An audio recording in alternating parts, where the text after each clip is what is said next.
கோயில்ல கூட அப்படிதான், ஒரே ஒரு வாசல், பின்னாடி ஒரு சின்ன வாசல். அது எமர்ஜென்சில வெளில போலாம் வரலாம் அந்த மாதிரி. ஆனா மிக பிரம்மாண்டமான கோயில்கள் இருக்குது. அதுல எல்லாம் 4 வாசல் இருக்கும். மதுரையில போனீங்கன்னா 5 வாசல் இருக்கும். மதுரையில போய் பாத்துக்கிறீங்களா? மதுரையில 5 வாசல் இருக்கும். எப்பவுமே 4 பிரம்மாண்டமான ராஜகோபுரம், 4 கோபுரத்துக்கு 4 வாசல். அதுக்கு பக்கத்துல, அதாவது என்னன்னு சொன்னமாக்கா, கிழக்கு கோபுர வாசல் பக்கத்துல அம்மன் சன்னதிக்கு நேரா ஒரு வாசப்படி ஒண்ணு இருக்கும். மதுரையில போனீங்கன்னா பாருங்க, அம்மனுக்கு நேரா ஒரு வாசப்படி இருக்கும். அந்த வாசப்படியில மட்டும்தான் சாமி வெளியில போவோம், சாமி உள்ள வரும். சின்ன வாசப்படி ஒண்ணு இருக்கும். சாமி வெளியில வர வாசப்படி எதுன்னா அம்மன் சன்னதிக்கு நேரா இருக்கிற வாசப்படியில தான் வெளியில போவாரு. அது வழியா தான் உள்ள வருவாரு. இந்த பெரிய பெரிய ராஜகோபுரம் இருக்குது பாருங்க, அது வழியா நம்மள மாதிரி மக்கள் மட்டும்தான் போவாங்க, வருவாங்க. சாமி வரமாட்டாரு அந்த வாசல்ல. அவ்வளவு ஒரு சிறப்பு. அதுல 5 வாசல். அங்க நம்ம சிதம்பரத்துக்கு 4 ராஜகோபுரம், 4 வாசல், மிக அற்புதமா இருக்கும். இதுல ஒரு சிறப்பு என்னன்னு சொன்னமாக்கா, வடக்கு வாசல் வழியா சுந்தரமூர்த்தி சுவாமிகள் கோயில் உள்ள போறாரு. அந்த கோயில்ல அது ஒரு சிறப்பு. அது வடக்கு வாசல் வழியாக சுந்தரமூர்த்தி சுவாமிகள் தில்லை கோயில் உள்ள போய் தரிசனம் பண்றாரு. அவர் போன வாசல் எது? வடக்கு வாசல். அதுக்கு நேர் எதிரில் தெற்கு வாசல். அந்த தெற்கு வாசல் வழியா திருஞான சம்பந்தர் சீர்காழில இருந்து 22 கிலோமீட்டர் குழந்தாவது அப்படி நடந்து வந்து உள்ள நுழைகிறாரு. ஆமா, நடந்தா வந்தாரு. அப்புறம் தான் சிவபெருமான் பல்லக்கெல்லாம் கொடுத்தாரு. அவர் வெறுமனே 3 வயசுல கை தட்டிக்கிட்டு கையில தாளம் போட்டுன்னு வந்தவரு. திருக்கோலத்தாவில தங்கத்துல தாளம் கொடுத்து அந்த தங்கத்து தாளத்துக்கு ஓசையை உண்டாக்கி கொடுத்தாங்க. அந்த அம்மனுக்கு திருநாமம் ஓசை கொடுத்த நாயகின்னு பேரு. 3 வயசுல சீர்காழியில பாடி, அதுக்கப்புறம் 2 கிலோமீட்டர்ல இருக்க திருக்கோவலத்தாவில தான் 2வது முறை போய் பாடுறாரு. அப்படி பாட்டி சிதம்பரம் வரும்போது தெற்கு வாசல் வழியா திருஞான சம்பந்தர் பெருமான் உள்ள போறாரு. முதல்ல வடக்கு வாசல் வழியா யாரு வந்தாங்க? சுந்தரமூர்த்தி சுவாமிகள். நான் அடுத்த மெட்ரோல கேட்பேன், இதை சொல்லணும் கரெக்டா ஞாபகம் வச்சுக்கிட்டு. தெற்கு வாசல் வழியாக சிதம்பரத்துல இருந்து அப்படியே வந்து சீர்காழியில இருந்து வந்து திருஞான சம்பந்தர் உள்ள நுழைகிறாரு. மேற்கு வாசல் வழியாக அப்பர் பெருமான் உள்ள போறாரு. தெற்கு வாசல் வழி போனீங்கன்னா சிதம்பரம் போயிருக்கீங்களா? எந்த வாசல்ல போனோமாக்கா சீக்கிரமா இறைவன் கிட்ட போலாம். யாருக்கா தெரியுமா? தெற்கு வாசல்ல போனீங்கன்னா, கிழக்கு வாசல்ல போனீங்கன்னா கிட்ட நடராஜ பெருமானுக்கு கிட்ட இருக்கிற வாசல் எது? கிழக்கு வாசல் தான். கிழக்கு வாசல் வழியா வரவங்க எல்லாம் 2 நிமிஷத்துல நடராஜ பெருமான்கிட்ட போயிடுவாங்க. அந்த வழியா மாணிக்க வாசகர் வந்தாரா, ஏன்னா அவர் தான் ரொம்ப நெருக்கமான ஆளாம் சிவபெருமானுக்கு, நடராஜருக்கு. அதனால கிழக்கு வாசல் வழியா ரொம்ப சீக்கிரமா வர வழி எதுனா கிழக்கு வாசல் வழி. இன்னொன்னு, நம்ம எல்லாம் வந்து கார்ல போற மாதிரி நடராஜ பெருமான் வந்து தேர்ல தான் போவாரு. கார்ல இப்ப நம்ம எப்படி போறாங்க பெரிய பெரிய ஆளுங்க எல்லாம் கார்ல போற மாதிரி அவர் தேர்ல போறவரு. சிதம்பரத்துல அவர் சும்மா இந்த பல்லக்கிழக்குல எல்லாம் வரமாட்டாரு. வீதி வளம் சொன்னமாக்கா தேர்ல தான் போவாரு, தேர்ல தான் வருவாரு. வருஷத்துல 2 வாட்டி தான் வெளியில வருவாரு. ஒண்ணு இந்த மாசம் முடிஞ்சிடுச்சு, போன மாசம். ஏன்னா இந்த மாசம் ஆடி பிறந்துச்சு 2 நாள் முன்னாடியே. ஆணி மாசம் ஆணி திருமஞ்சனத்துக்கு தேர்ல வருவாரு, தேர் பவனி. அதே மாதிரி மார்கழி மாசம் திருவாதிரைக்கு தேர்ல வருவார். வருஷத்துல 2 வாட்டி. நல்ல பணக்கார சாமி அவர் நடராஜர். ஏன்னா மற்றவங்க எல்லாம் காரில் வர மாதிரி அவர் தேர்ல தான் வருவார். அதே மாதிரி திருவாரூர்ல தியாகராஜர் தேர்ல மட்டும்தான் வருவார். பல்லக்கில் எல்லாம் அந்த கோயில் உள்ள இருந்து தூக்கின்னு வராங்க பாரு, அதோட சரி. வெளியில வர்றான்னு சொன்னா தேர்ல தான் பிரம்மாண்டமா வருவார் தியாகராஜ பெருமான். அந்த காலத்துல அப்படிதான் 2 முறை தேர் ஓட்டம் நடந்தது. இப்ப இல்லாம போய் ஒரே முறை அற்புதமா பண்றாங்க அதை. அந்த மாதிரி இந்த சிதம்பரத்துல 4 வாசல் வழியா 4 பேர் வந்தாங்க. ஏன் 4 பேருக்கு சண்டையா? ஏன் ஒருத்தவங்க போன இன்னொருத்தவங்க போக கூடாதா? இந்த திலகவதி போனாங்கப்பா கிழக்கு வாசல், அதனால நான் போக மாட்டேன்ப்பா அப்படின்னு நான் சொல்ல முடியுமா? ஏன் அப்படி பண்ணாங்கன்னா, 4 பேரும் 4 விதமான பாதையில இறைவன் கிட்ட போனவங்க. திருஞான சம்பந்தர் பெருமான், அப்பர் பெருமான், சுந்தரர், மாணிக்க வாசகர் 4 பேரும் 4 விதமான பாதையில போனவங்க. நதிகள் பிறக்கும் இடம் பலவாகும், பல நதிகள் மாதிரி இவங்க 4 பேரும் 4 வழியில போனாங்க. அந்த மாதிரி என்ன வழின்னு சொன்னமாக, திருஞான சம்பந்தர் பெருமானும் சிவபெருமானும் அப்பாவும் பிள்ளையும் போல.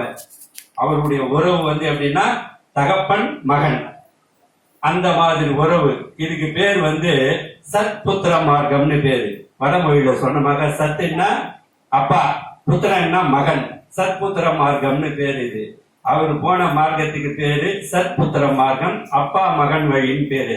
அடுத்தது அப்பர் பெருமான் போனது எப்படின்னு போட்டோமாக்கா, அதாவது உண்மையான ஒரு ஜமீன்தார், ஒரு முதலாளி, அந்த முதலாளி கிட்ட உயிரை கொடுக்கிற ஒரு தொழிலாளி.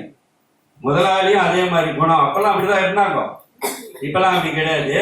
அப்பெல்லாம் அப்படிதான் இருந்தாங்க. தொழிலாளிகளை அப்படியே தன்னுடைய உடன்பிறப்பா நினைப்பாங்க அந்த காலத்துல எல்லாம். அவங்களுக்கு ஒண்ணுன்னா உயிரை கொடுத்து செய்வாங்க முதலாளிகள் எல்லாம். அதே மாதிரி இந்த தொழிலாளிகள் அத்தனை பேரும் அப்படியே உயிரை கொடுப்பாங்க முதலாளிக்குன்னா. அந்த மாதிரி உயிரை கொடுக்கிற ஒரு தன்மையோட அப்பர் பெருமான் முதலாளி தொழிலாளிங்கிற உறவு. இதுக்கு பேர் என்னன்னு சொன்னமாக்கா, இதுக்கு பேர் யாருக்கா தெரியுமா? தாச மார்க்கம்னு பேரு. அடிமை. தாசன்னா அடிமைன்னு பேரு. கண்ணதாசன் அவர் ஏன் பேரை வச்சுக்கிறாருன்னா, கண்ணனுக்கு நான் அடிமை அப்படின்ற. கண்ணதாசன் தாசன்னா அடிமை. அவர்கிட்ட அப்படியே நான் அவரால் ஈர்க்கப்பட்டு அவர் காலடியில போய் உட்கார்ந்து அவர் என்ன சொல்றாரோ அதெல்லாம் நான் கேட்பேன், அதெல்லாம் செய்வேன். இதுக்கு பேர் தான் தாசன்னு பேரு. தாசன் சொன்னமாக அடிமைன்னு பேரு. தாச மார்க்கம்னு பேரு. இறைவனுக்கும் அப்பர் பெருமானுக்கும் உள்ள உறவுன்னா தாச மார்க்கம். திருஞான சம்பந்தருக்கும் இறைவனுக்கும் உள்ள உறவு பேர்னா சத்புத்திர மார்க்கம்னு பேரு. அடுத்து ஒருத்தர் வராரு, அவர் சுந்தரமூர்த்தி சுவாமிகள். அவருடைய அந்த பாதை என்னன்னு கேட்டோமாக்கா, ஐ மச்சி பட போலாம் அப்படின்ற மாதிரி ஒரு சக தோழர்கள், நண்பர்கள். அதுக்கு பேரு சக மார்க்கம்னு பேரு. அதாவது என்னன்னா, யாருக்கிட்டும் பகிர்ந்துக்காததெல்லாம் நண்பர்கள் கிட்ட பகிர்ந்து வாங்கலாம் அந்த காலத்துல. இந்த காலத்துல நண்பர்களே கிடையாதுன்னு வச்சுக்கா. எல்லாரும் இங்க கேட்டு போய் அந்த பக்கம் போட்டு கொடுத்துட்டு போயிடுவாங்க. நம்ம அந்த காலத்துல எல்லாம் அப்படி இருந்தாங்க, உயிர் கொடுத்த நண்பர்கள் எல்லாம். இந்த காலத்துல உங்களுக்கு ஒரு துக்கம் சொன்னா நண்பர்கள் சொல்லி அவங்க கிட்ட சொல்லாதீங்க. சிவபெருமான் கிட்ட போய் நீங்க வாய் விட்டு சொல்லுங்களேன், அவரு கேட்டு உங்களுக்கு நல்லதை செய்வார். யாராவது நண்பர்னு சொல்லி சொன்னீங்கன்னா மறுநாள் அந்த ஊருக்குள்ள பரவிடும் அந்த நிகழ்ச்சி. இதுதான் இன்னைக்கு கலியுகத்துல. ஏன்னா இது அழிவு காலம். இது நிஜமான இது. நானே நீங்க என்ன தகவலை யாரை நம்பி சொன்னாலும் சரி, யாருக்கிட்டும் சொல்லாதுன்னு சத்தியம் வாங்கி சொன்னீங்கன்னா கூட அவன் ஒரு 100 பேர்கிட்ட சொல்லுவான். முன்ன ஒரு 10 நாள் 1000 பேர்கிட்ட போயிடுவாரு. இதுதான் நிஜம். இது அந்த மாதிரி அன்னைக்கு இருந்த அந்த மார்க்கம் இது பேரு சக மார்க்கம்னு பேரு. இறைவனை நண்பனாக பாவித்து பொண்டாட்டி சண்டை போட்டு நான் சேக மாட்டேன் போயான்ட்டா, நீ போய் திருவத்தூர்ல போய் ஒரு பொம்பளை கல்யாணம் பண்ணிட்டு வாங்கிட்டா உன்னை சேக மாட்டேன் போயான்னு துரத்தி விட்டா. பரவனாச்சியாரு துரத்தி விட்டோன்னா சிவபெருமான்ட்ட வர திருவாரூர் தியாகராஜர் கிட்ட போய் இந்த மாதிரி என் பொண்டாட்டி வீட்டுல சேக மாட்டேன்றாயா, நீ போய் பேசி ஏதாவது ஒன்று பண்ணி என்ன சமாதானம் பத்தியா அப்படின்றாரு. இவரு கால் கடுக்க திருவாரூர் வீதியில நடந்து போனாரு தியாகராஜ பெருமான். நடந்து போய் பரவனாச்சியார் கிட்ட தூது போய் நான் உள்ளவே சேக மாட்டேன் அப்படின்ட்டாங்க முதல் முறை அந்த அம்மா. அப்புறம் 2வது முறை போய் அவர் காட்சி கொடுக்குறாரு இறைவனாவே. காட்சி கொடுத்தோன்னா அந்த அம்மா காலில் விழுந்து வணங்கி நீங்க இந்த மாதிரி சொல்றதுனால நான் ஏத்துக்கிறேன் அப்படின்னாங்க. சுந்தரருக்காக 2 வாட்டி வீதியில நடந்து போய் பரவனாச்சியார் வீட்டுக்கு போனார். அப்ப எவ்வளவு பெரிய ஒரு அந்த நட்புக்கு இலக்கணம் பாருங்க. அதுக்கு பேரு சகமார்க்கம்னு பேரு. தோழமை சகமார்க்கம்னு பேரு. இந்த மாணிக்க வாசகர் இருக்கார் பாரு, அதான் சொன்னேன், கிழக்கு வாசல் வழியா போனீங்கன்னா நீங்க அடுத்த வாட்டி போகும்போது 4 வாசல்லையும் போய் எவ்வளவு நேரம் ஆகுதுன்னு கணக்கு போட்டு பாருங்க. கிழக்கு வாசல்ல போனீங்கன்னா சீக்கிரமா போயிடலாம். சாமி வெளியில வரும்போதும் உள்ள போகும்போதும் கிழக்கு வாசல் வழியா தான் வருவாரு, கிழக்கு வாசல் வழியா தான் உள்ள போவாரு. மாணிக்க வாசகர் போன வழி கிழக்கு வாசல் வழி. அதுக்கு பேர் என்னன்னு சொன்னமாக்கா சன்மார்க்கம்னு பேரு. சன்மார்க்கம் அப்படின்னு சொல்லி என்னன்னுமாக்கா அதுக்கு அர்த்தம் இறைவனை கணவனாக பாவித்து தன்னை மனைவியாக பாவிக்கிறது. இறைவனை காதலனாக நினைந்து தன்னை காதலியாக பாவித்து பாடியது.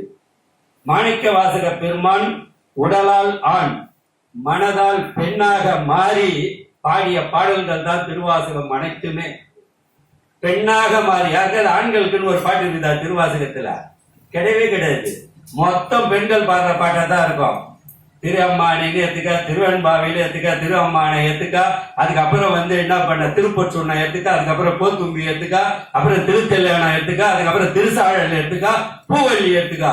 எதை எடுத்தாலும் பெண்கள் பாடுற பாட்டா தான் இருக்கும்.